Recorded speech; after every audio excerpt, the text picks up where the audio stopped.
નમસ્કાર મિત્રો, સ્વાગત છે બધા મિત્રોનો અમારી યુટ્યુબ ચેનલમાં. હું છું આપનો મિત્ર ભાવિક વઘાસિયા. તો મિત્રો, ખાસ કરીને આ વિડીયોના માધ્યમથી આપણે વાત કરવાની છે હાલની સક્રિય સિસ્ટમોની સ્થિતિ શું છે અને આવનારી 24 કલાકની અંદર કયા કયા જિલ્લામાં હજી પણ મધ્યમથી ભારે વરસાદની સંભાવનાઓ છે. સંપૂર્ણ માહિતી વિડીયોમાં જાણીશું. તે પહેલા જે પણ મિત્રો નવા હોય તે ચેનલ સબસ્ક્રાઇબ કરી લેજો. તો મિત્રો, ખાસ કરીને હાલની સક્રિય સિસ્ટમોની સ્થિતિ જોવા જઈએ તો ચોમાસુ ધરી પોતાની નોર્મલ પોઝિશન પર જોવા મળી રહી છે અને ચોમાસુ ધરીનો પશ્ચિમ છેડો રાજસ્થાનના બીકાનેરથી પસાર થઈ રહ્યો છે. ત્યારબાદ સિકર, ગ્વાલિયર, ડાલ્ટનગંજ અને કેનિંગના ભાગો પરથી પસાર થઈને બંગાળની ખાડીના ભાગો સુધી ચોમાસુ ધરી જઈ રહી છે. તો એક સાયક્લોનિક સર્ક્યુલેશન સિસ્ટમ ઉત્તર ગુજરાત અને લાગુ આજુબાજુના ભાગો છે તે વિસ્તારોમાં જોવા મળી રહ્યું છે, જ્યારે એક સાયક્લોનિક સર્ક્યુલેશન સિસ્ટમ ઝારખંડ અને તેની આજુબાજુના વિસ્તારોમાં જોવા મળી રહ્યું છે, જ્યારે ઓફશોર ટ્રફ છે જે દક્ષિણ ગુજરાતથી કેરાલા સુધી સક્રિય જોવા મળી રહ્યો છે. તો આ થઈ સક્રિય સિસ્ટમોની સ્થિતિ. તો મિત્રો, અત્યાર સુધી જે અપર એર સાયક્લોનિક સર્ક્યુલેશન અરબી સમુદ્રમાં આવન જાવન કરતું હતું તેમણે દક્ષિણ પશ્ચિમ સૌરાષ્ટ્રને ખૂબ જ સારામાં સારો ભરપૂર વરસાદનો લાભ છેલ્લા ઘણા સમયથી આપી રહ્યું હતું આ એક નાનકડું યુએસી. તો આ નાનકડા યુએસી નો રોલ પણ એટલો જ મહત્વપૂર્ણ હતો, કારણ કે જો આ યુએસી વહેલાસર વિખાઈ ગયો તો જે બાકીના જે ગુજરાત રાજ્યોના ભાગો છે તેમાં પણ સાર્વત્રિક વરસાદ માટેના સંજોગો ઉજળા બની જાય. પરંતુ આ યુએસી છે તે એકંદરે સૌરાષ્ટ્રના કાંઠા નજીક જ રહ્યું, જેને પરિણામે જે બીજા વરસાદના વિસ્તારો છે તેમાં આંશિક રીતે ઘટાડો જોવા મળ્યો, પરંતુ દક્ષિણ પશ્ચિમ સૌરાષ્ટ્રને રીતસરનું ધોઈ નાખ્યું. ત્યારે એક નાનકડું યુએસી છે તેનો વરસાદ કેટલો ભયંકર હોય તે આપણે તાકાત પણ જોઈ લીધી.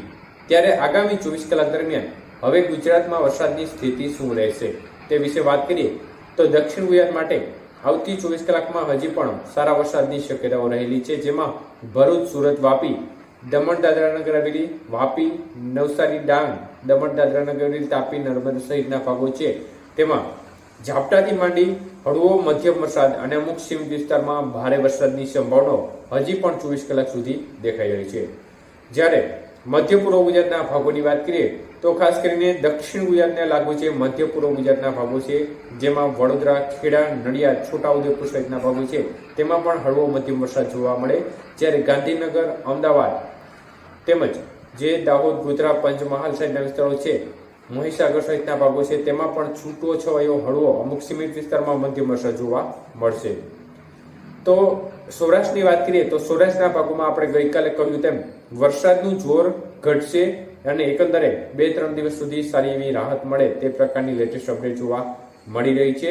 અને ખાસ કરીને ભાવનગર, અમરેલી અને બોટાદ જિલ્લાના ભાગોમાં હજી થોડી શક્યતાઓ રહે, ગીર સોમનાથ જિલ્લા સુધીના ભાગોમાં થોડી શક્યતાઓ રહે અને ઝાપટાથી હળવો અમુક સેન્ટરમાં મધ્યમ વરસાદ હજી પણ જોવા મળી શકે છે. બાકીના જિલ્લાઓ છે એટલે કે જુનાગઢ, રાજકોટ, સુરેન્દ્રનગર, મોરબી, જામનગર, દ્વારકા અને પોરબંદર સહિતના જિલ્લામાં હળવા મધ્યમ ઝાપટારૂપી વરસાદની ગતિવિધિ જોવા મળશે અને અમુક સીમિત વિસ્તાર હોય જ્યાં હળવા મધ્યમ વરસાદની શક્યતાઓ રહે, પરંતુ એવા વિસ્તાર ખૂબ જ ઓછા અથવા તો ના બરાબર રહેશે. એકંદરે સૌરાષ્ટ્રના ભાગોમાં ઝાપટાને બાદ કરતા સારી એવી રાહત મળે તે પ્રકારની સ્થિતિ બની રહી છે. ઉત્તર ગુજરાતના ભાગોમાં વાત કરીએ તો ઉત્તર ગુજરાતના ભાગોમાં પણ ખાસ કરીને મધ્ય પૂર્વ ગુજરાતને લાગુ જે ઉત્તર ગુજરાતના ભાગો છે તેમાં શક્યતાઓ રહે, જેમાં સાબરકાંઠા, અરવલ્લી સહિતના વિસ્તારો છે, મોડાસા, પાટણ સહિતના વિસ્તારો, ખેડ બ્રહ્મા, ઈડર, ડીસા, મહેસાણા સહિતના ભાગો છે તેમાં હળવો મધ્યમ વરસાદ જોવા મળે. બાકીના ભાગોમાં પણ છૂટાછવાયા ઝાપટાથી સીમિત વિસ્તારમાં હળવા મધ્યમ વરસાદની શક્યતાઓ રહે.